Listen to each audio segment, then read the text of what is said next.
अस्सलामुअलैकुम। आज मैं आप लोगों के साथ मटन चॉप फ्राई विथ मसाला ये बहुत ही ज्यादा डिलीशियस रेसिपी शेयर कर रही हूँ। ये बकरीद स्पेशल रेसिपी है, आप लोग इसे जरूर ट्राई करें। तो चलिए इसे बनाना हम शुरू करते हैं। मटन चॉप फ्राई विथ मसाला बनाने के लिए हमें चाहिए 11 मटन चॉप के पीसेस। ये करीब 400 ग्राम है। अगर आपके पास मटन चॉप पीसेस ना हो तो आप नॉर्मल मटन विद बोन या विदाउट बोन में भी ये रेसिपी बना सकते हैं, या आप चिकन के पीसेस लेके भी इसे बना सकते हैं। इक्वली टेस्टी बनेगी। चलिए अब हम इन पीसेस को मैरिनेट कर लेते हैं। तो सबसे पहले हमें इन इंग्रेडिएंट्स को ग्राइंड करना होगा, यानी पीसना होगा। थोड़े से धनिया के पत्ते, थोड़े पुदीने के पत्ते यानी मिंट लीव्स, लहसुन के 10 कलियां, अदरक के छोटे छोटे 10 से 15 पीसेस, 2 कटी हुई हरी मिर्च, 2 लौंग और 2 इलायची। इन सभी को अच्छे से पीस लें। आप चाहें तो थोड़ा सा पानी डाल के भी पीस सकते हैं। पिसा हुआ पेस्ट अब तैयार है। इसे हम एक पैन या बाउल में डाल देते हैं। 2 छोटे साइज के प्याज का पेस्ट, 1 टीस्पून गरम मसाला पाउडर, 1 टीस्पून धनिया पाउडर और आधा टीस्पून जीरा पाउडर, काली मिर्च पाउडर आधा टीस्पून, हल्दी आधा टीस्पून, 100 ग्राम दही, 1 टीस्पून लाल मिर्च पाउडर, टोमेटो केचप या टोमेटो सॉस 1 टेबलस्पून, थोड़ा सा नमक डाल दें, थोड़ा सा फ्रेश लेमन जूस डाल दें, 2 या 3 चुटकी बेकिंग पाउडर या आप कुकिंग सोडा का भी इस्तेमाल कर सकते हैं। ये मटन टेंडराइजर की तरह काम करता है, जिस तरह से पपाया पेस्ट काम करता है। अगर आपके पास पपाया पेस्ट हो तो वो डाल सकते हैं, अगर आपके पास वो ना हो तो आप इसका यूज कर सकते हैं। इससे मटन बहुत जल्दी हमारा स्मूथ हो जाएगा, यानी टेंडर हो जाएगा। ये गोश्त को अच्छे से गला देगा। इसे डाल देती हूँ। चलिए अब हम इन सभी इंग्रेडिएंट्स को अच्छे से मिक्स कर लेते हैं। मसालों को अच्छे से मिक्स करने के बाद हम इसमें मटन चॉप के पीसेस डाल देते हैं।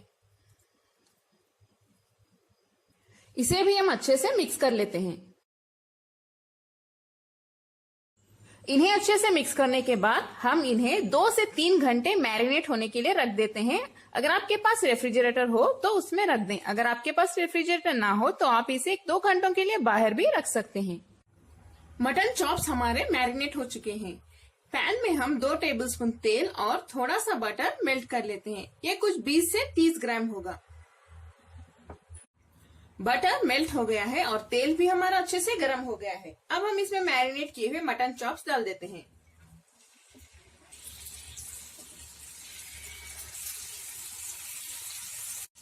थोड़ी देर के लिए हाई फ्लेम पे हम इसे फ्राई कर लेते हैं।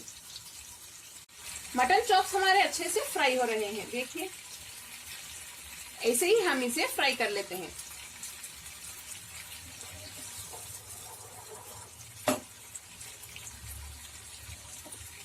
पांच मिनट के लिए हाई फ्लेम पे फ्राई करने के बाद अब मैं इन पीसेस को टर्न कर लेती हूँ।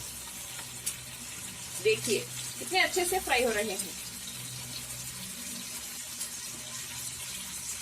सभी पीसेस मैंने टर्न कर लिया है। अब इस साइड यानी नीचे के साइड फिर से 5 मिनट के लिए हाई फ्लेम पे फ्राई कर लेते हैं। इसी दौरान ये अच्छे से गल भी जाएंगे।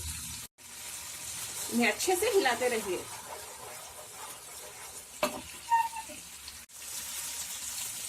ऐसे ही टर्न करते हुए इन्हें फ्राई करते जाइए।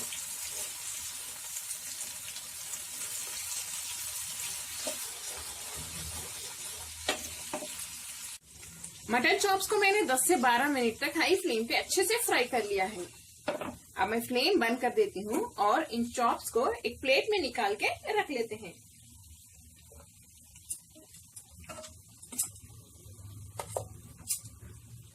फ्राइड चॉप्स अब रेडी हैं। ये ऑलमोस्ट 50 to 60% गल चुके हैं। फिर से फ्लेम को ऑन कर लें और इसी पैन में हम जो बाकी मैरिनेट है, यानी मटन चॉप्स को हमने जिस मसालों में मैरिनेट किया था उसका जो बाकी मसाला है वो डाल देते हैं। फ्लेम को हाई करके इसे भून लें।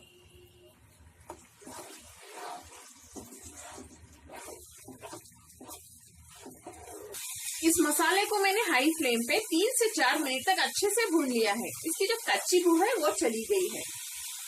मैंने थोड़े से काजू, 4 से 5 और 3 से 4 बादाम दूध के साथ अच्छे से पीस लिया है। इसे भी इस मसाले में डाल देते हैं। ये ग्रेवी और भी टेस्टी बन जाएगी। देखिए कितना अच्छा कलर आ गया है। हाई फ्लेम पे इसे भी भून लें। इसमें थोड़ा सा नमक डाल दें। काजू पेस्ट डालने के बाद ये थोड़ा सा फीका हो जाएगा, इसीलिए आप चाहें तो इसमें थोड़ा सा लाल मिर्च पाउडर भी डाल सकते हैं। ये अच्छे से स्पाइसी हो जाएगा। थोड़ा सा लाल मिर्च पाउडर डाल रही हूँ, ये ऑप्शनल है, आपकी मर्जी पे है। इसे अच्छे से भून लें। इसे फिर से 2 से 3 मिनट भूनने के बाद हम इसमें फ्राई किए हुए मटन चॉप्स के पीसेस डाल देते हैं। फ्लेम को लो पे रखिए थोड़ी देर। सभी फ्राइड चॉप्स डालने के बाद मीडियम फ्लेम पे इसे ऐसे ही पका लें थोड़ी देर के लिए। ये मटन चॉप फ्राई विथ मसाला है। अगर आपको ये मसाला नहीं चाहिए तो मैंने जो फर्स्ट स्टेप बताया है फ्राई करने का, बस आप चॉप्स को उसी तरह फ्राई कर लें। ये अच्छे से क्रिस्पी भी बन जाएंगे और टेस्टी भी। और थोड़ी देर फ्राई करें, ये टेंडर भी हो जाएंगे, यानी अच्छे से खाने लायक स्मूथ भी बन जाएंगे। अगर आपको मसाला चाहिए तो ये प्रोसीजर फॉलो करें। मीडियम फ्लेम पे 2 मिनट के लिए पकाने के बाद अब मैं फ्लेम को लो पे रख देती हूँ। इसके ऊपर थोड़े से कटे हुए धनिया के पत्ते भी डाल दें। लो फ्लेम पे हम चॉप्स को अच्छे से पकाएंगे। इस पे लिड बंद कर दें। 5 मिनट के लिए लो फ्लेम पे पकाने के बाद हम इन्हें टर्न कर लेते हैं, ताकि ये साइड भी अच्छे से पक जाए और मसाले इसके अंदर तक अच्छे से एंटर हो जाए।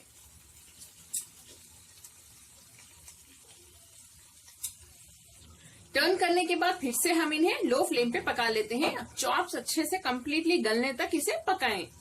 इसमें लिड बंद करके पकाइए, जल्दी गल जाएंगे। 5 से 10 मिनट हो चुके हैं। मटन चॉप्स हमारे अच्छे से गल गए हैं और अब हम फ्लेम बंद कर देते हैं। अगर आपके चॉप्स नहीं गले तो आप इन्हें और थोड़ी देर गलाएं, ये आसानी से गल जाएंगे। कमेंट्स में जरूर बताएं आपको मेरी आज की मटन चॉप फ्राई विथ मसाला की रेसिपी कैसी लगी। अगर आपको मेरी रेसिपी पसंद आई तो प्लीज मेरे चैनल कुक विद फेम को सब्सक्राइब करें और बेल आइकॉन भी प्रेस कर दें। इस वीडियो को लाइक करें और अपने फैमिली और फ्रेंड्स के साथ शेयर भी करें। अस्सलाम वालेकुम।